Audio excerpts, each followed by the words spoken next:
Hello friends, आपका स्वागत है आईटीआई फाइटर यूट्यूब चैनल में। तो फ्रेंड्स, अभी तक हमारे चैनल को सब्सक्राइब नहीं किया तो चैनल को सब्सक्राइब कर लें। यह क्लास डेली लाइव क्लास होती है फ्रेंड्स, और यह एग्ज़ाम जो आपका boring technician, UPR winner, NFC, NPCL और अप्रेंटिस का जो एग्ज़ाम है उसके लिए यह क्लास वेरी वेरी इंपॉर्टेंट है। अदर टेक्निकल एग्ज़ाम के लिए भी इंपॉर्टेंट है, तो इस क्लास को आप पूरी वॉच कीजिएगा। और इससे क्या होगा फ्रेंड्स, आपके जो भी हैंड टूल्स के वगैरह जो भी हमने पीछे क्वेश्चन करा लिए उसको भी आप देख लीजिएगा प्लेलिस्ट में जाकर। तो बहुत ही वेरी वेरी इंपॉर्टेंट क्वेश्चन कराए जा रहे हैं, और अगर आप डेली हमारे साथ बने रहेंगे तो आपकी जो थ्योरी है वो आपको अच्छी कवर हो जाएगी, ठीक है। क्योंकि हम आपको थोड़ा सा डिटेल भी कराते हैं और एमसीक्यू भी कराते हैं। डिटेल क्लास भी आपको मिल जाएगी, प्लेलिस्ट में जाकर आप देख सकते हैं, ठीक है फ्रेंड्स। चलिए, तो और हम बात कर लेते हैं कि क्लास आपको लाइव क्लास कैसे मिलेगी। तो डेली लाइव क्लास आपको 6:30 के बाद या पहले स्टार्ट होती है, और ये आपको कैसे पता चलेगा, जब आपने बेल आइकन ऑन किया होगा। बेल आइकन अगर ऑन कर लेंगे तो इससे क्या होगा, जब भी जैसे ही लाइव आएंगे तो उससे क्या होगा, आपके पास नोटिफिकेशन आ जाएगा, है ना। तो आपको पता चल जाएगा, ठीक है। तो इसके माध्यम से आपको पता चल जाएगा कैसे क्या आपको फिर वहाँ पे लाइव चैट भी आप कर सकते हैं। चलिए चलिए स्टार्ट करते हैं। फर्स्ट क्वेश्चन का राइट आंसर आपको बताना है। क्वेश्चन नंबर, पतली ट्यूब को काटने के लिए प्रयोग होने वाले हेक्सा ब्लेड का पिच होगा। क्वेश्चन नंबर 1 का राइट आंसर बताना है। तो हमारा राइट आंसर यहाँ पे 0.8 mm हो जाएगा, ठीक है, डी आंसर। अगर यहाँ पे देखिए, यहाँ पे क्या पूछा है, पतली ट्यूब को काटने के लिए प्रयोग होने वाले हेक्सा ब्लेड क्या। अब 0.8 क्या है, मतलब ये पिच है, और पिच का मतलब क्या होता है, दो दांतों के जो दो दांतों के बीच की दूरी होती है हमारी पिच होती है। अब 0.8 mm अगर मतलब क्या है, हमारी पिच कम है, और पिच कम है तो मतलब क्या होगा, अगर मान लो या मान लो 3-4 mm में क्या होंगे, दांतें हमारे बहुत होंगे, ठीक है। दांत हमारे अधिक होगी 6 mm में अगर हम मान लें। तो इससे फ़ायदा ये होता है फ्रेंड, जितने भी पतले ट्यूब होते हैं उसमें क्या होता है, दांतें जब हम कटिंग करते हैं तो दांत उसमें 2 से 3 होनी चाहिए, ठीक है। इस वजह से यहाँ पे हम पतली ट्यूब को काटने के लिए यहाँ पे पिच हमारी 0.8 mm होती है।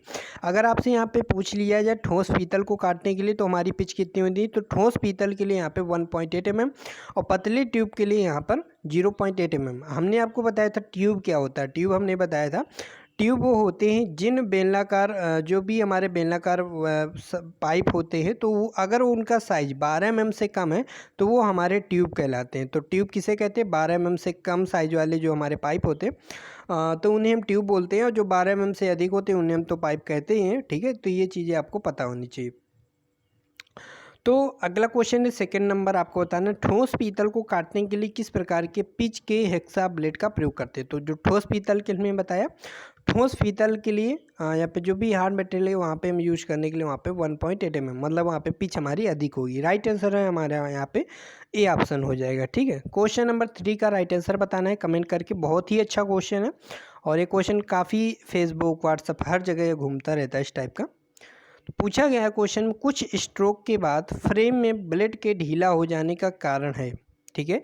मतलब आपने कुछ स्ट्रोक ही लगाया था, मतलब 2-3 आपने स्ट्रोक लगाया और फ्रेम में जो ब्लेड है वो ढीला हो गया, तो इसका क्या कारण हो सकता है। ब्लेड में खिंचाव आ जाना, विंग नट का थ्रेड घिस जाना, ब्लेड के दांतों का पिच सही ना होना, ब्लेड का जो चुनाव है उचित ना करना।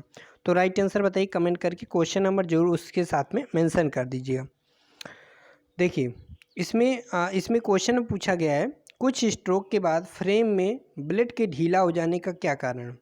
मतलब कि एक ही 2 स्ट्रोक हमने लगाया और हमारा क्या हो गया, ब्लेड ढीला हो गया। तो क्या इतनी जल्दी विंगनट जो थ्रेड क्या वो घिस जाएगी, इतनी जल्दी तो नहीं खिंच जाएगी ना, कि हमने एक सा ब्लेड उठाया और 1-2 स्ट्रोक लगाया और कुछ स्ट्रोक के बाद ही फ्रेम में ब्लेड का ढीला हो जाने के कारण। तो देखिए राइट आंसर यहाँ पे बी दिया है बुक में, एक आपने भी पढ़ा होगा, ठीक है। तो और कई सारे यहाँ पे राइट आंसर ए भी बताया जाता है कि ब्लेड में खिंचाव आ जाना, ठीक है। तो यहाँ पे आप कमेंट करके राइट बताइए, फिर आपके अकॉर्डिंग यहाँ पे राइट आंसर चुना जाएगा।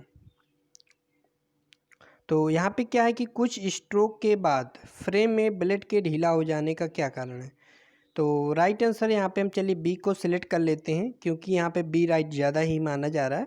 तो विंग नेट का थ्रेड घिस जाना, वैसे यहाँ पे ब्लेड में खिंचाव हो जाए, क्योंकि इतनी जल्दी तो विंग नेट हमारी जो थ्रेड घिस तो जाएगी नहीं, है ना। चलिए अपनी राय कमेंट में पिन कर दीजिएगा। चलिए नेक्स्ट क्वेश्चन है, क्वेश्चन नंबर 4 है। छोटे व्यास के पाइप को काटने में ध्यान देने की सलाह दी जाती है और इस बात का भी ध्यान रखा जाता है। ठीक है, आपको बताना है, क्वेश्चन नंबर 4 का राइट आंसर बताना है। पूछा गया है कि छोटे व्यास के पाइप को काटने में ध्यान देने की सलाह दी जाती है और इस बात का भी ध्यान दिया जाता है। फर्स्ट ऑप्शन है कर्व लाइन पर ही कटिंग हो, हेक्सा के ज़्यादा से ज़्यादा दांते प्रयोग में आए, वर्क पीस ज़्यादा गर्म में ना हो पाए, और कावखा दोनों। क्वेश्चन नंबर 4 का राइट आंसर बताना है। तो क्वेश्चन नंबर 4 का राइट आंसर हमारा 1 सेकेंड, तो हमारा यहाँ पे हो जाएगा डी ऑप्शन। ठीक है,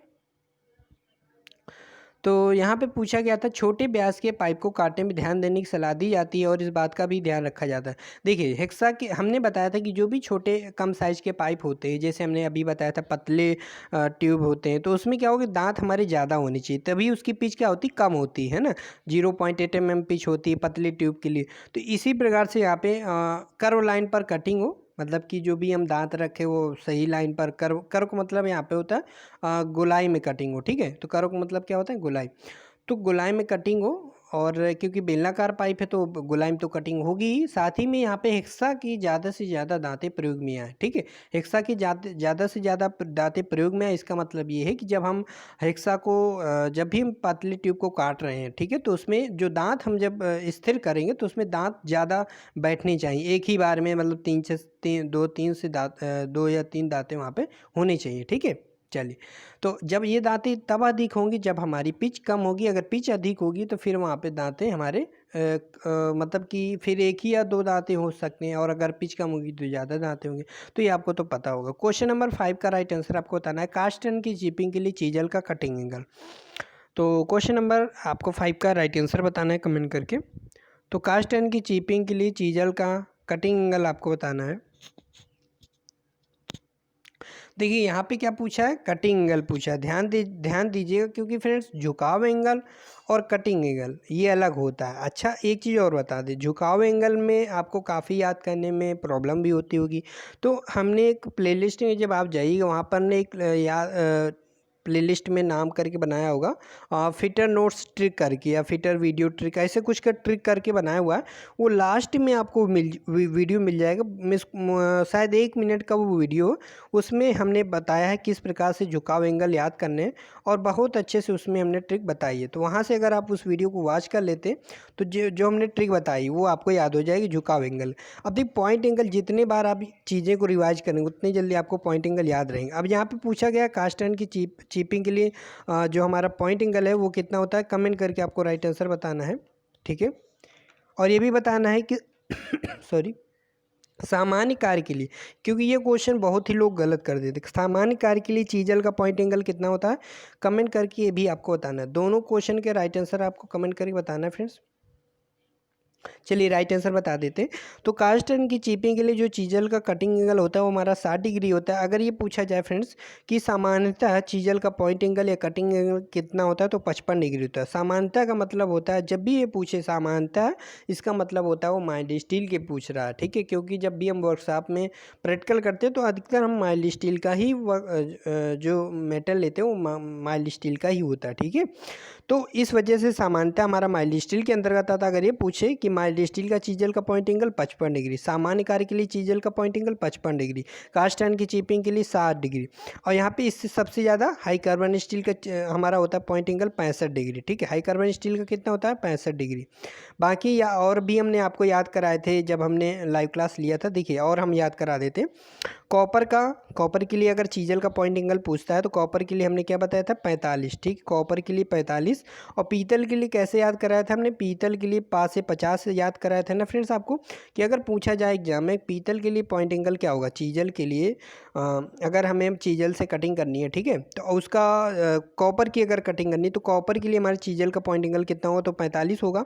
पीतल के लिए पूछा, पीतल के लिए तो 50। कैसे, पी से हमने बताया था आपको, ट्रिक बताई थी, पीतल से हमारा पास से हो जाता है 5 हो जाता है, फिर 0 लगा देते, इतना तो हम याद कर सकते हैं। तो पीतल के लिए चीजल का पॉइंट एंगल हमारा 50 डिग्री। अगर पीतल के लिए 50 है तो फिर कॉपर के लिए उसका हमारा कितना होगा, कॉपर के लिए 45 होगा। इस प्रकार से आप याद कर सकते हैं। जिंक के लिए हमने 35 बताया था, जिंक के लिए हमारा पॉइंट एंगल हमारा 35 होता है। इसमें क्या होता है, जिसका नाम छोटा उसका काम बड़ा, तो जिंक हमारा नाम से क्या है, छोटा है, इसका एंगल हमारा 35 डिग्री होता है। एल्यूमिनियम हमारा नाम से बड़ा है, तो नाम से जिसका बड़ा उसका काम छोटा, तो ठीक है, ऊंची दुकान फीकी पकवान, ऐसे करके याद कर सकते हो। एल्यूमिनियम हमारा क्या है, नाम बड़ा, तो इसका एंगल जो होता है हमारा छोटा होता है, एंगल हमारा 30 डिग्री होता है। जिंक का हमारा एंगल होता है 35 डिग्री। तो एंगल हमने सारे आपको यहाँ पे बता दिए। झुकाव एंगल भी हम आपको याद करा देंगे नेक्स्ट वीडियो में। सॉरी, क्वेश्चन नंबर 6 का राइट आंसर बताना है। वेरी वेरी इंपॉर्टेंट क्वेश्चन है। राइट आंसर बताइए क्वेश्चन नंबर 6 का। चीजल के कटिंग एज को कन्वेक्स रखा जाता है ताकि कर्व सरफेस पर काटी जा सके, शार्प कार्नर काटे जा सके, अंत को टूटने से बचाया जा सके, लुब्रिकेंट किया जा सके। क्वेश्चन नंबर 6 का राइट आंसर बताना। देखिए, चीजल का जो हमारा कटिंग यूज होता है उसको हम क्या करते हैं, कन्वेक्स। कन्वेक्स मतलब क्या होता है, उभरा हुआ, ठीक है, उभरा हुआ ऐसे इस प्रकार से, ठीक है। इसका मतलब ये हमारा क्या कहलाता है, उत्तल कहलाता है। यही अगर ऐसे होता है तो इसको हम बोलते हैं कनकेव बोलते हैं, और हिंदी में बोलते हैं अवतल। ये हमारा क्या है, कन्वेक्स, और इसको बोलते हैं क्या, हिंदी में उत्तल, इसको हम बोलते हैं अवतल, इंग्लिश में बोलते हैं कनकेव, ठीक है। अब यहाँ पे कन्वेक्स से पूछा गया है कि चीजल का जो कटिंग एज है उसको हम कन्वेक्स क्यों बनाते हैं, उभरा हुआ क्यों बनाते हैं, या किनारों से ये आपको पूछना चाह रहा है। तो राइट आंसर आपको पिन करके बताना है। तो राइट आंसर हमारा यहाँ पे 6 का हो जाएगा, अंत को टूटने से बचाया जा सके। इसका मतलब क्या है, देखिए, जो चीजल अगर हमारा है, अगर चीजल जो इस टाइप का अगर होगा हमारा कटिंग एज, तो इसके जो ये हैं, ठीक है, ये चीज़ क्या है, कॉर्नर के हमारे टूट जाएंगे, ठीक है, ख़राब हो जाएंगे। दूसरी चीज़ ये, अगर हमारी चीजल बिल्कुल सीधे होगी, अगर कन्वेक्स नहीं होगी, तो क्या होगी, ये चीजल धंस जाएगी जॉब पे। तो कभी कभी ऑप्शन में दे देता है कि जो हमारा चीजल है वो जॉब में फंसे नहीं और उछले नहीं, क्योंकि इसके वजह से उछलती भी है।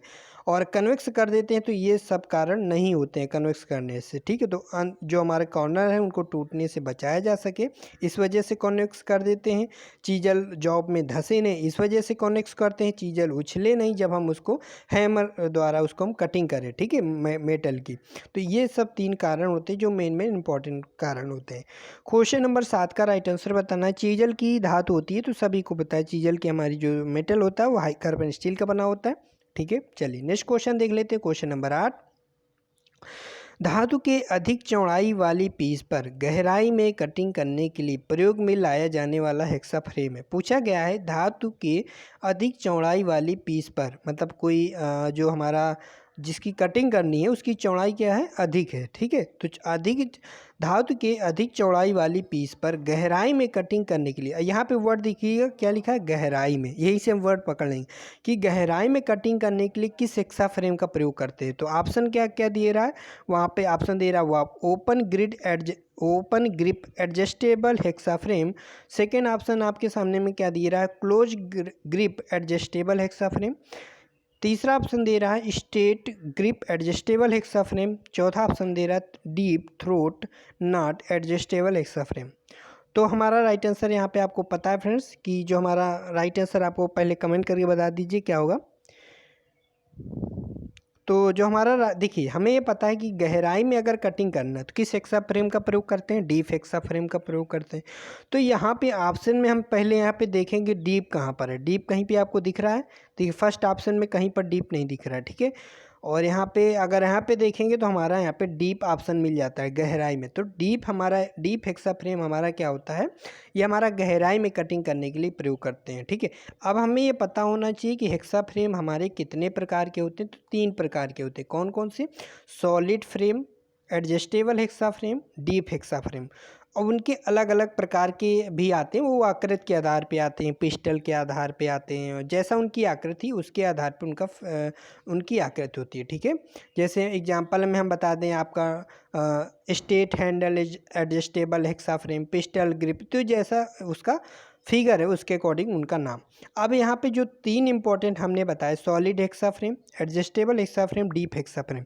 तो सॉलिड हेक्सा फ्रेम में क्या होता है, एक ही साइज के हम ब्लेड लगा सकते हैं। इसका मतलब ये होता है अगर हमारा ब्लेड जो है हाई कार्बन स्टील का है और उसका जो साइज है वो 300 mm, मतलब यहाँ पे मेटल निर्भर नहीं करता, यहाँ पे जो हमारी लंबाई अगर 300 mm है हेक्सा ब्लेड की, तो वह जो हमारा हेक्सा फ्रेम है उसका जो साइज होगा वो भी हमारा 300 mm का। मतलब अगर हमारा फ्रेम 250 mm का साइज का है तो फिर हमारा उसमें जो ब्लेड यूज करेंगे वो हमारा 250 mm का ही यूज कर सकते हैं, उसमें 300 mm का ब्लेड हम यूज नहीं कर सकते हैं। जबकि एडजस्टेबल हेक्सा फ्रेम में क्या होगा फ्रेंड्स, एडजस्टेबल हेक्सा फ्रेम में हम किसी भी साइज के ब्लेड को एडजस्ट कर सकते हैं, उसमें एडजस्ट करने की सुविधा होती है, उसमें एक पिन होती है एडजस्टेबल हेक्सा फ्रेम में, तो उसके द्वारा हम एडजस्ट कर सकते हैं। ठीक है, डीप हेक्सा फ्रेम में इसकी आकृति यू आकार की होती है। ठीक है, तो इसको हम गहराई में जब हमें कटिंग करना होता है तो वहाँ पर हम इसका प्रयोग करते हैं। क्वेश्चन नंबर 9 का राइट आंसर आपको कमेंट करके बताना है, हेक्सा ब्लेड पर टीथ सेटिंग का मुख्य कारण क्या होता है। बहुत अच्छा क्वेश्चन है यहाँ पे, इस टाइप के क्वेश्चन क्योंकि प्रैक्टिकली क्वेश्चन है और इसी टाइप के एग्जाम में आते हैं, क्योंकि इस टाइप के क्वेश्चन आपको किताब में थोड़ा दिया रहता है, लेकिन क्या है किताब जब आप डिटेल में पढ़ोगे तभी आप क्वेश्चन ये चीज़ें कर पाओगे। तो क्वेश्चन नंबर 9 का राइट आंसर आपको बताना है। तो राइट आंसर हमारा क्वेश्चन देखिए क्या पूछा जा रहा है, हेक्सा ब्लेड पर टीथ सेटिंग का मुख्य कारण होता है। ऑप्शन दे रहा है यहाँ पे, ऑप्शन दे रहा है यहाँ पे, कटिंग करते समय घर्षण कम करने के लिए, अधिक गहराई में कटिंग करने के लिए, केवल सुंदर डिजाइन हो, अधिक चौड़ी व गहराई करने वाली। तो यहाँ पर ये तो ऑप्शन हमारा क्या है, घर्षण कम करने के लिए। आपको पता होगा फ्रेंड्स हमारी जो सेटिंग होती है वो हमारी 3 प्रकार की होती है। ठीक है, regular alternate setting, double alternate setting, zigzag setting. Setting के बारे में हम बात कर लेते हैं। सेटिंग क्या होती है, देखो सेटिंग से क्या होती है, अगर हम दांतों में सेटिंग रखते हैं तो इससे क्या होती है, हमारी कटिंग अच्छी होती है। अब कटिंग क्यों अच्छी होती है, क्योंकि रेगुलर अल्टर सेटिंग में हमको ये पता होना चाहिए क्या होता है कि इसमें एक दांता दाएं एक दांता बाएं, और प्रत्येक दांता मतलब पहला दांता दाएं फिर बाएं फिर दाएं फिर बाएं, मतलब ऐसे 4 दांते होते हैं दाएं बाएं, ठीक, कंटिन्यू। फिर इसके बाद प्रत्येक 5वां दांता हमारा क्या होता है, सीधा होता है। तो ये क्वेश्चन पूछ लिया भी जाता है कि हेक्सा ब्लेड में हमारा जो रेगुलर अल्टरनेट सेटिंग या डबल अल्टरनेट सेटिंग में जो हमारा 5वां दांता होता है वो कैसा होता है, सीधा होता है। उसका कार्य क्या होता है, उसका कार्य ये होता है कि कटे हुए बुरादे को बाहर निकाला। जो भी हमने हेक्सा ब्लेड के द्वारा कटिंग की है तो क्या करे, वो कटे हुए बुरादे को बाहर निकाले, वो हमारे 5वें दांते का कार्य होता है। ठीक है, तो वह सीधा रखा जाता है। ठीक है, चलिए ये हमने बताया regular alternate setting. Double alternate setting में क्या होगा, देखो सेटिंग हमने 3 प्रकार की बताई थी, याद रखिएगा। डबल अल्टरनेट सेटिंग में ये होता है कि हमारे जो 2 दांते होंगे वो क्या होंगे, पहले दाएं मुड़े होंगे, फिर इसके बाद हमारे बाएं मुड़े होंगे, फिर 5वां दांता हमारा क्या होगा, सीधा होगा। ये हमने बताया डबल अल्टरनेट सेटिंग। याद रखिएगा डबल अल्टरनेट सेटिंग को ही हम बोलते हैं स्टैगर्ड सेट। ठीक है, तो याद रखिएगा सिंगल स्टैंडर्ड सेट और डबल स्टैंडर्ड सेट को ही हम क्या बोलते हैं, स्टैगर्ड सेट बोलते हैं। ठीक है, चलिए फिर आगे हम पढ़ते हैं तीसरा number zigzag setting. Zigzag setting क्या होते हैं, इसमें कुछ दांते हमारे दाएं होते हैं, कुछ दांते बाएं झुके होते हैं, और उसमें क्या होता है कि कुछ ये नहीं होता कि हमारे पहले दाएं होंगे फिर बाएं होंगे, इसमें कोई लिमिट नहीं। ये एक इसमें समझ लीजिए कुछ दांते दाएं कुछ दांते बाएं, ऐसे होता है। ठीक है, ये हमने बताया सेटिंग के प्रकार। अगर एग्जाम में आपसे पूछ लिया जाए कि BIS के आधार पर दांतों की हेक्सा ब्लेड की जो सेटिंग होती है वो कितने प्रकार की होती है, अगर BIS वहाँ पे क्वेश्चन में दे दे तो वहाँ पे 2 प्रकार का होता है। कौन कौन से, जैसा कि हमने बताया था कि हमारा स्टैंडर्ड या रेगुलर अल्टरनेट सेटिंग और डबल अल्टरनेट सेटिंग को क्या कहते हैं, स्टैगर्ड सेट बोलते हैं। तो इसमें क्या है, स्टैगर्ड सेट में मतलब एक ही में 2 लोगों को ऐड कर दिया, मतलब क्या हो गया कि जो हमारा 2 प्रकार के होते हैं BIS के आधार पे, वो हमारा एक स्टैगर्ड सेट होता है, दूसरा हमारा वेब सेट होता है। ठीक है, स्टैगर्ड सेट में हमें पता है कौन कौन से आते हैं, उसमें हमारा आता है रेगुलर अल्टरनेट सेटिंग और double alternate setting. Web setting क्या होता है? देखिए वेब सेटिंग को ही हम जिगजैग सेटिंग कहते हैं, आपको पता होना चाहिए, ठीक है। तो वेब सेटिंग या जिगजैग सेटिंग एक ही होता है दोनों। उसमें दांते हमने बताया, कुछ दांते बाएं होते हैं, कुछ दांते दाएं होते हैं। मतलब ये कह सकते हैं कि इनमें जो हमारे दांते होते हैं लहरदार होते हैं। तो कभी कभी एग्जाम में ये भी पूछ लेता है, आपको वहाँ पे फिगर दे देगा और बताएगा कि ये हेक्सा ब्लेड जो है इसमें कौन सा सेटिंग है, रेगुलर अल्टरनेट सेटिंग है, डबल अल्टरनेट सेटिंग है या जिग जैग सेटिंग है। तो ये आपको इस कैसे पहचानोगे, या आप ऐसे पहचानो कि उनके दांते देखकर आप पहचानोगे कि इनके दांते अगर लहरदार हैं तो उसे हम बोलेंगे जिग जैग सेटिंग या वेब सेटिंग बोलेंगे। अगर उसमें आप देखोगे कि एक दांते दाएं हैं, एक दांते बाएं हैं, फिर दाएं फिर बाएं, पे पांचवा दांता हमारा क्या सीधा, तो हम उसे कहेंगे रेगुलर अल्टरनेट सेटिंग। तो इस प्रकार से वहाँ पे हम दांतों को पहचानते हैं। इस प्रकार से क्वेश्चन आ सकता है और पीछे आपको प्रैक्टिस में कहीं पर भी मिला होगा अगर आप अच्छे से कई सारे एमसीक्यू बुक को सॉल्व करते हो। तो क्वेश्चन नंबर राइट आंसर यहाँ पे हो जाएगा, यहाँ पे क्वेश्चन नंबर राइट आंसर हमारा ए हो जाएगा, कटिंग करते समय घर्षण को कम करने के लिए। तो आपको पता चल गया होगा सेटिंग क्या होता है, बहुत अच्छे से यहाँ पे हमने समझाने की कोशिश किया है। साधारण हेक्सा ब्लेड की लंबाई मापी जाती है, बताइए फ्रेंड्स। तो यहाँ पे अब देखिए राइट आंसर बताइए, क्वेश्चन नंबर 10 का राइट आंसर। तो राइट आंसर देखिए यहाँ पे आपको किताब में ये भी मिल जाएगा, एक पिन के अंदरूनी सिरे से दूसरी पिन के होल के बाहरी सिरे तक, ये भी आपको पढ़ने को मिलेगा और ये भी पढ़ने को मिलेगा। लेकिन सामान्यतः जो हमारा राइट आंसर माना जाएगा वो हमारा बी ऑप्शन, सी ऑप्शन माना जाएगा। क्योंकि साधारणतः अगर हम क्वेश्चन कोई पूछता है हेक्सा ब्लेड की लंबाई कहाँ से लिया जाता है, तो दोनों होल के सेंटर से हम लिया जाता है। मतलब जो भी हमारी पिन होती है उनके जो हमारा उसमें जो होल होता है तो उसके वहाँ से हमारा साइड लिया जाता है हेक्सा ब्लेड का, ठीक है। मतलब जो हमारा हेक्सा ब्लेड होता है तो उसमें लास्ट में क्या होता है, हमारा होल होता है। तो उन दोनों के सेंटर से के बीच की दूरी हमारा हेक्सा ब्लेड की साइड लिया जाता है।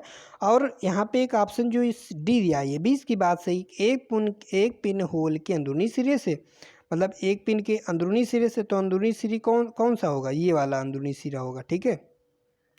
तो इसके सिरे से, और देखिए फिगर यहाँ पे हम फिर से बना दें क्योंकि इसका मतलब समझना बहुत ही ज़रूरी है। क्वेश्चन नंबर 10 का देखिए डी ऑप्शन का मतलब क्या है, यहाँ पे हम देखिए फिर से फिगर बनाने की कोशिश करें। देखिए ऐसे ये हमारा हेक्सा ब्लेड है, ठीक है, ये हमारा क्या है हेक्सा ब्लेड। इसमें एक होल ये है, फिर से देखिएगा ये हमने एक होल ये है, एक होल ये है। तो इसका मतलब एक पिन होल के अंदरूनी सिरे से, ये अंदरूनी सिरा होता है, ठीक है, इसके अंदरूनी सिरे से, और दूसरे पिन होल के बाहरी सिरे से, ये ठीक है, इस सिरे से। तो इस सिरे से भी हमारा आ जाएगा, है ना, इस सिरे से भी तो हमारी ब्लेड की जो लंबाई है वो तो निकल आ जाएगी, क्योंकि यहाँ पर हमने इसका पूरा ले लिया है, यहाँ पे इधर से ले लिया, तो बात तो बराबर है ना। तो इस प्रकार से हमारा इससे भी होता है, लेकिन हमारा राइट आंसर यहाँ पे क्या हो जाएगा, यहाँ पे राइट आंसर हमारा सी सही होगा, ठीक है, क्योंकि यही मोस्टली आपका राइट आंसर माना जाएगा। चलिए क्वेश्चन नंबर आपको राइट आंसर बताना है 11 का। क्वेश्चन नंबर 11 आपको दिख रहा होगा, सीट को काटने के लिए फाइन पिच ब्लेड प्रयोग में लाया जाता है क्योंकि इसके 2 से 3 दांते सीट के ऊपर ही फेस पर लेते हैं, इसके कटिंग जल्दी होती है, अन्य पिच वाला ब्लेड नहीं होता है, इसे हेक्सा फ्रेम में आसानी से बांधा जा सकता है। क्वेश्चन नंबर 11 का राइट आंसर, 11 का राइट आंसर आपको बताना है। तो हमने बताया जब भी सीट होगी, सीट क्या आती है हमारी पतली होती है, तो जब पतली चीज़ों को जब हम काटेंगे तो उसमें दांतें हमारे ज़्यादा होने चाहिए फेस पर, है ना। तो यहाँ पे कटिंग जल्दी होती है, तो ये तो कुछ होगा नहीं। इसमें क्या पूछा, फाइन पिच ब्लेड, तो फाइन पिच ब्लेड का इसलिए प्रयोग करते हैं, फाइन पिच में हमें पता है कि इसकी जो पिच होती है वो हमारी कम होती है ना। तो पिच कम होने की वजह से दांतें क्या होंगी, ज़्यादा होंगी। और पिच कितनी होती है फाइन पिच की, तो 1 mm होती है फाइन पिच की। बाकी पिच आपको पता होगा, कोर्स पिच ब्लेड की पिच होती है 1.8 mm, मीडियम पिच ब्लेड की अगर हम बात करें 1.25 mm, इसके बाद हमारा फाइन पिच 1 mm, और वेरी फाइन पिच की हमारी 0.8 mm। तो ये पिच आपको याद होनी चाहिए। तो फाइन पिच की जो हमारी पिच होती है वो कम होती है, और कम होने की वजह से दांतें हमारे ज़्यादा फेस पर बैठेंगे, तो इसलिए राइट आंसर यहाँ पे हो जाएगा, इसके फेस 2 या 3 दांतें सीट के ऊपरी फेस पर स्थान पर बैठते हैं, इस वजह से यहाँ पे फाइन पिच ब्लेड का प्रयोग करते हैं। कोर्स पिच ब्लेड का इसलिए यूज यहाँ पे इसलिए नहीं करेंगे क्योंकि उसमें जो दांतों का स्पेस होगा वो ज़्यादा होगा, और वहाँ पे जो दांत होंगे वो कम फेस पर टच करेंगे, ठीक है।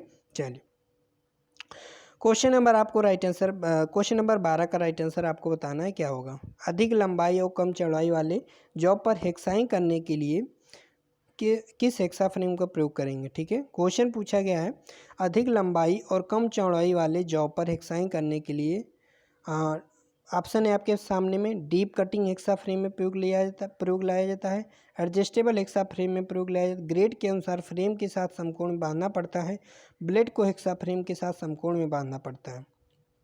तो राइट आंसर आपको 12 का राइट आंसर आपको कमेंट करके बताना है। बहुत अच्छा क्वेश्चन यहाँ पे पूछा गया है अधिक लंबाई में, बहुत अधिक लंबाई में हमें जॉब को कटिंग करनी है और कम चौड़ाई में, मतलब चौड़ाई क्या है उसकी कम है, ठीक है, वाले जॉब पर हेक्साइन करने के लिए किसका प्रयोग करेंगे। तो यहाँ पर हम ब्लेड को हेक्सा फ्रेम के साथ समकोण में बांधना पड़ता है। ठीक है, तो इसके माध्यम से हम यहाँ पे राइट आंसर हमारा यहाँ पे डी ऑप्शन हो जाएगा। तो ब्लेड को क्या करते हैं इसमें हेक्सा फ्रेम को साथ समकोण में बांधेंगे और उसके अनुसार यहाँ पे हमारा राइट आंसर यहाँ पे हो जाएगा। ठीक है, डी ऑप्शन। ठीक है, चलिए क्वेश्चन नंबर यहाँ पे 13 का राइट आंसर बताइए। पुराने कट में नया ब्लेड प्रयोग में नहीं लाया जाना चाहिए क्योंकि नया ब्लेड दूसरी कंपनी का हो सकता है, कटिंग करते समय दांतों को क्लियरेंस नहीं मिलता, नए ब्लेड के दांतें तेज धार होते हैं, नया ब्लेड अन्य ग्रेड का हो सकता है। तो पुराने कट में नया हेक्सा ब्लेड, देखिए इसका मतलब क्या होता है, यहाँ पे क्वेश्चन को समझाने की कोशिश करते हैं। अगर मान लो कोई है जॉब है उसको हम कटिंग कर रहे हैं, कटिंग करते करते क्या हो जाता है हेक्सा ब्लेड के जो तीत होते हैं वो घिस जाते हैं और जो हमारा ग्रूव होता है, मान लो पहले जब हम कटिंग करेंगे तो ग्रूव हमारा इतना होगा, ठीक है, ग्रूव क्या होगा हमारा मोटा होगा, इतना तो नहीं होगा लेकिन इमेज में हम बड़ा करके दिखा रहे हैं ताकि आपको दिखे, तो इतना ग्रूव हो जाएगा। ठीक है, फिर से हम इमेज बना दें ताकि समझ में आए। कोई हमने यहाँ पे कटिंग कर रहे हैं तो इतना मान लो उसका स्पेस रहा। ठीक है, जब हम कटिंग करते रहें तो जो हमारे टीथ क्या होते हैं घिस जाते हैं और ग्रूव भी हमारा क्या हो जाता है पतला हो जाता है। ग्रूव हमारा कैसा यहाँ पे बना दे रहे हैं, ग्रूव हमारा कैसा हो जाता है इतना हो जाता है। ठीक है, ये हमारा ग्रूव हो गया। तो ग्रूव कैसा हो गया उसमें स्पेस कम हो गया। अब वहाँ पे अचानक से हमारा हेक्सा ब्लेड क्या है टूट गया है। ठीक है, टूट गया तो यहाँ पे इसी वजह से पूछ रहा है कि पुराने कट में नया हेक्सा ब्लेड प्रयोग नहीं लाना चाहिए। देखिए अब ये क्या है हमारा, ये हमारा नया कट था, ये क्या है पुराना कट है। तो पुराने कट में अब इस कट में अगर हम नया हेक्सा ब्लेड प्रयोग करेंगे तो क्या होगा, अब जब नया हेक्सा ब्लेड लाएंगे तो उसमें हमारे टीथ क्या होंगे मोटे होंगे, पहले से तो घिसे तो होंगे नहीं, तो उनका जब हम प्रयोग करेंगे तो इसमें क्या होंगे दांतें फंसेंगे क्योंकि हमारा ग्रूव यहाँ पे क्या कम है, साइज इसमें जो जगह है स्पेस है वो कम मिलेगी दांतों को, है ना। तो इस वजह से हमेशा हम अगर हमारा ब्लेड टूट गया हेक्साइन करते समय तो यहाँ अगर पूछा जाए कि पुराने कट में नया हेक्सा ब्लेड का प्रयोग क्यों नहीं करना चाहिए, क्योंकि फिर वो हमारा जो हेक्सा ब्लेड है वो टूट सकता है ना। तो ये हमारे राइट आंसर होते हैं। और ये भी पूछा जा सकता है इंटरव्यू में कि आप बताइए कि अगर हेक्साइन करते समय पुराने कट में नया हेक्सा ब्लेड क्यों नहीं यूज करते, क्योंकि टूट जाता है। ठीक है, चलिए तो राइट आंसर यहाँ पे हमारा क्या हो जाएगा, यहाँ पे राइट आंसर हमारा बी हो जाएगा। क्या पूछा यहाँ पे क्या दिया है, कटिंग करते समय दांतों को क्लियरेंस नहीं मिलता। तो हमने यही बताया कि जो हमारा स्पेस है वो बहुत ही कम रहता है और जब हम नया हेक्सा ब्लेड लाएंगे तो वहाँ पर फिर स्पेस उसको कम मिलेगा, जिससे क्या होगी हमारी कटिंग सही से नहीं होगी और इसी को बोलते हैं दांतों की क्लियरेंस नहीं, मतलब उसको दांतों को मतलब सही से स्पेस जब नहीं मिलेगा तो नया हेक्सा ब्लेड हमारा टूट जाएगा, इसलिए वहाँ पे नया हेक्सा ब्लेड प्रयोग नहीं करना चाहिए। ठीक है, आपको समझ में आ गया होगा। क्वेश्चन नंबर 14 का राइट आंसर आपको कमेंट करके बताना है। फाइल की धातु होती है, तो फाइल की धातु हमारी हाई कार्बन स्टील की बनी होती है। क्वेश्चन नंबर 14 का राइट आंसर यहाँ पे बी ऑप्शन हो जाएगा। क्वेश्चन नंबर 15 देख लेते हैं। क्वेश्चन नंबर 15 क्या पूछा गया, फाइल की लंबाई ली जाती है पॉइंट से शोल्डर तक, पॉइंट से टैंक तक, पॉइंट से हील तक, हील से टैंक तक। क्वेश्चन नंबर 15 का राइट आंसर बताना है आपको। बहुत अच्छा क्वेश्चन है। तो यहाँ पे राइट आंसर हमारा हो जाएगा पॉइंट से हील तक, टिप या पॉइंट। ठीक है, पॉइंट को क्या बोलते हैं हम यहाँ पे, पॉइंट को टिप भी बोलते हैं। ठीक है, अगर टिप दे देता तो भी वहाँ पे राइट आंसर हो जाता। तो टिप या पॉइंट से हील तक हमारी क्या होती है, ये हमारा फाइल की लंबाई ली जाती है। नेक्स्ट क्वेश्चन है सेकेंड कट किसके अंतर्गत आती है, ग्रेड के अनुसार, कट के अनुसार और ग्रेड कट दोनों के अनुसार। तो इसकी याद करने की ट्रिक ये है, इसकी ट्रिक याद करने की फ्रेंड्स ये है, देखिए सिंगल कट डबल कट ये हमें वर्ड में आता है, क्या है एक वर्ड याद कर लीजिए, कभी आप भूलोगे नहीं। क्या याद कर लीजिए, सिंगल कट डबल कट। जैसे आप सिंगल कट बोलोगे तो उसके साथ में मुंह में जब आगे का हम पढ़ेंगे तो फिर निकल के आता है डबल कट। ठीक है, तो सिंगल कट डबल कट ये क्या हो गई कट के अनुसार। आज ये कट के अनुसार हो गई तो सेकंड कट क्या हो जाएगी ग्रेड के अनुसार। ये हमारी ट्रिक है याद करने की। ठीक है, तो चलिए हमारा राइट आंसर ये ऑप्शन हो जाए। क्वेश्चन नंबर 17 का राइट आंसर बताना है। फ्लैट फाइल के दोनों एज पर होते हैं single cut teeth, double cut teeth, second cut teeth, special cut teeth. Question number 17 का राइट आंसर,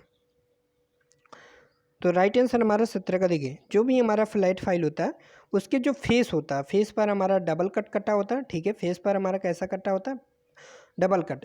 एज क्या होता है, एज का मतलब जो हमारा फाइल का ये जो भाग होता है किनारे वाला, ठीक है, तो उसमें हमारा सिंगल कट टीथ कटा होता है। तो हमारा राइट आंसर क्या हो जाएगा, 17। इसी प्रकार से आपको पता होगा हैंड फाइल में एक तरफ हमारे दांते नहीं कटे होते हैं, वो इसीलिए उसको सेफ एज बोलते हैं, ठीक है, क्योंकि जब हमें 90 डिग्री वाली सतह को शुद्ध कोई हमारी 90 डिग्री में हमने जॉब को बना रखा है और उसको उस सतह को बचाना है, तो वहाँ पर हम हैंड फाइल का यूज करते हैं, ठीक है। तो हैंड फाइल का दूसरा नाम सेफ एज फाइल, क्योंकि इंपॉर्टेंट क्वेश्चन वहाँ से पूछा जाता है इसलिए हमने आपको बता दिया। तो फ्लैट फाइल के ये दोनों एज पर होते हैं single cut teeth. Question number 18 का राइट आंसर आपको कमेंट करके बताना है। सेफ एज फाइल का प्रयोग किया जाता है, तो सेफ एज फाइल किसे कहते हैं, safe edge file hand file को कहते हैं। ऑप्शन में क्या मिलता है, देखिए ऑप्शन क्या देखना है, धातु को जल्दी से काटने के लिए, जॉब पर अच्छी फिनिशिंग के लिए, वर्गाकार या आयताकार स्लॉट में फाइलिंग करते समय, देखिए अभी हमने यही बताया था, वर्गाकार या आयताकार स्लॉट में फाइलिंग करते समय 90 डिग्री में बनी संलग्न भुजा खराब नहीं होती है ना। कोई 90 डिग्री में हमारी मान लो ऐसे करके जॉब है, ठीक है, और मान लो हम फाइलिंग कर रहे हैं, ये चीज़ हमें फाइल करना, ठीक है, ये चीज़ हमें, ये मटेरियल हमें हटाना, ठीक। ध्यान से सुनिएगा ये कैसे यहाँ पे सेफ एज फाइल का प्रयोग करते हैं। देखिए फिगर यहाँ पे देखिएगा, ये हमारा कोई 90 डिग्री का जॉब है, ठीक है, और यहाँ पे ये मान लो यहाँ पे यहाँ पे खोखला मान लो, ये हमारा क्या मैं यहाँ पे कुछ मटेरियल नहीं है, और यहाँ पे इस टाइप का, देखिए फिर से देखिएगा एक बार और, तो इस प्रकार का मान लो हमारा कोई जॉब है और यहाँ पे ये मटेरियल कुछ उभरा हुआ है, इसको हटाना है, ठीक है, इसको हटाना है। अब ये जो हमारी सतह है क्या बिल्कुल शुद्ध है, ये मतलब हमारी 90 डिग्री पे बिल्कुल शुद्ध है, तो इसको कोई भी नुकसान ना हो, इस वहाँ पर हम सेफ एज फाइल का प्रयोग करेंगे। कैसे, यहाँ पर हम फाइलिंग करेंगे और जब फाइलिंग करेंगे तो इसके यहाँ पर दांतें नहीं होती, यहाँ पर दांतें नहीं होने वजह से इस पर कोई भी इफेक्ट नहीं पड़ता है, ठीक है, और एक तरफ दांतें होती है तो उससे हमारा कोई मतलब नहीं है। तो यहाँ पर हम 90 डिग्री पे जो हमारी संलग्न भुजा होती है उसको बचाने के लिए यहाँ पे हम सेफ एज फाइल का प्रयोग करते हैं। आपको समझ में आ गया होगा, तो इस सतह को बचाने के लिए, और ये सतह जो है इसको हम फाइल करना होता है, और यहाँ पे एक तरफ हमारी दांतें नहीं होती हैं, इस वजह से हमारी संलग्न भुजा बच जाती है। तो राइट आंसर यहाँ पे सी हो जाएगा। यहाँ पे फाइलिंग करते समय 90 डिग्री में बनी संलग्न भुजा खराब नहीं होती, इसलिए यहाँ पे सेफ एज फाइल का प्रयोग करना होता है। क्वेश्चन नंबर 19 का राइट आंसर आपको बताना है। BSW टैब के लिए टैब ड्रिल साइज का फार्मूला क्या होगा। तो BSW टैब के लिए यहाँ पे राइट आंसर आपको बताना है कमेंट करके। तो BSW टैब का आपको फार्मूला होगा, टैब आपको पता होगा, टैब साइज माइनस 2D, ठीक है, और डी के अंतर्गत क्या आता है, इसमें आता है डी का मतलब होता है, इसी के अंदर हमारा पिच भी आता है, ठीक है, पॉइंट, देखिए फिर से यहाँ पे लिख दे 2 गुणते 0.61 इंटू पिच, ठीक है, ये हमारा फार्मूला होता है। और यहाँ पे 4 भी लेते हैं कहीं कहीं पर, ठीक है, 6 4। तो जब 2 का इसमें हम गुणा करेंगे तो 4 दूनी 8, 6 दूनी 12, तो ये कितना आ जाएगा 1.28 आ जाएगा। तो वही चीज़ यहाँ पे लिखा हुआ, tab size minus 1.28 into pitch. आगे ना समझ में कि डी का मतलब होता है 0.64 इंटू पी, और यहाँ पे जब 2 का यहाँ पे हमने गुणा कर दिया इसमें तो हमारे यहाँ पे निकल के आएगा 1.28, तो वही 1.28 इंटू पिच। तो राइट आंसर यहाँ पे बी ऑप्शन हो जाएगा। सेकंड क्वेश्चन देख लेते हैं। यहाँ पे हेक्साब्लेड प्राय बने होते हैं, हेक्साब्लेड हमारा एक कार्बन स्टील का बना होता है, राइट आंसर हमारा ए हो जाएगा। नेक्स्ट क्वेश्चन, हेक्साइंग करते समय हेक्सा की औसत गति होती है। क्वेश्चन नंबर 21 का राइट आंसर बताना है। बहुत अच्छा क्वेश्चन है, क्वेश्चन नंबर 21 का राइट आंसर। तो हेक्साइंग करते समय हेक्सा की औसत गति कितनी होनी चाहिए, 40 से 50, ठीक है। तो राइट आंसर हमारे यहाँ पे क्या है, 40 से 50 होगा। और अगर आपको कहीं कुछ और मिला हो तो आप बताइएगा, ठीक है फ्रेंड्स। तो 40 से 50 हमारा हेक्साइंग करते समय। एक क्वेश्चन और आ जाता है, फाइलिंग से आ जाता है कि जब हम फाइलिंग कर रहे होते हैं तो उसका स्ट्रोक कितना होना चाहिए। देखिए याद कर लीजिए, फाइलिंग करते समय 35 से 45 हमारी 35 से 45 प्रति मिनट हमारा स्ट्रोक होना चाहिए। मतलब इसका क्या है कि 1 मिनट में हम 35 से मान लो 35 हम स्ट्रोक लगा रहे हों, या फिर 45 स्ट्रोक लगा रहे हैं, या फिर 40 स्ट्रोक लगा रहे हो। मतलब एक बार हम वहाँ पे एक बार जाएं फॉरवर्ड स्ट्रोक और रिवर्स, है ना। तो ये हमारे 2 स्ट्रोक, ठीक है। तो मतलब इसका मतलब ये होता है कि 1 मिनट में हम कितना यहाँ पे जो फाइलिंग कर रहे हैं, ठीक है, फॉरवर्ड और रिवर्स जो हमने बताया। तो ये होता है, ठीक है। अब यहाँ पे हमने हेक्साइन का पूछा था, तो हेक्साइन में क्या होता है, हेक्साइन में हमारा 40 से 50 स्ट्रोक प्रति मिनट। तो हमारा राइट आंसर यहाँ पे सी हो जाएगा।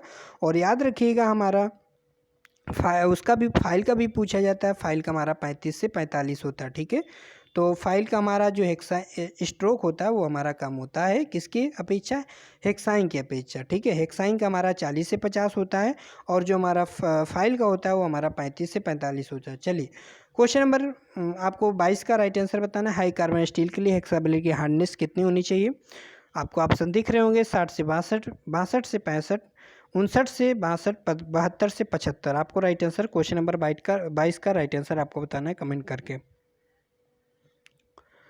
तो जो हमारी हेक्सा यहाँ पे पूछा गया है हाई कार्बन स्टील के लिए, तो हाई कार्बन स्टील के लिए हेक्साबिलेट की हार्डनेस जो होती है हमारी 59 से 62 होती है। यहाँ पे अलग अलग मेटल की होती है, ठीक है। ओवरऑल यहाँ पे जो हमारी हाई कार्बन, अगर यहाँ पे ओवरऑल पूछा जाए, अगर पूछा जाए कि हेक्साबिलेट की हार्डनेस कितनी होती है, तो हेक्साबिलेट की हार्डनेस जो होती है 59 से 65 होती है ओवरऑल, ठीक है। 59 से 65 का मतलब क्या है, अगर हम उसमें हमारी हाई कार्बन स्टील भी इंक्लूड रहेगी और हमारी हाई स्पीड स्टील रहेगी, क्योंकि आपको पता है कि हमारी जो फाइल है वो हेक्साब्लेड जो है हमारा वो हाई स्पीड स्टील का भी बनता है, ठीक है, आपको पता है ना। तो हेक्साब्लेड अगर हमारा हाई स्पीड स्टील से बना तो उसकी जो हार्डनेस होगी हमारी 61 से 65 HRC होगी, याद रहेगा ना। ओवरऑल जो हमारी होती है 59 से 65 होती है ओवरऑल, मतलब उसमें high carbon steel high speed दोनों वहाँ पे रहेगा, ठीक है। तो केवल ये पूछा जाए हेक्साब्लेड की हार्डनेस कितनी होती है तो 59 से 65 HRC। अगर ये पूछा जाए हाई कार्बन स्टील से हमारा हेक्साब्लेड बना हुआ है उसकी हार्डनेस कितनी होती है तो 59 से 62 यहाँ पे, ठीक है। अगर यहाँ पे पूछा जाए कि हमारा जो हाई स्पीड स्टील से बना हुआ है हेक्साब्लेड है तो उसकी हमारी हार्डनेस होती है 61 से 65, ठीक है। तो 59 से 62 हमारी हाई कार्बन स्टील के लिए, और यहाँ पे 61 से 65 हमारा हाई स्पीड स्टील। चलिए तो क्वेश्चन नंबर यहाँ पे क्वेश्चन नंबर 23 का राइट आंसर आपको बताना है। नई फाइल को सबसे पहले किस धातु पर प्रयोग करना चाहिए, डाई धातु पर, सॉफ्ट धातु पर, लकड़ी पर, उपरोक्त में से कोई नहीं। क्वेश्चन नंबर 27 का राइट आंसर बताइए।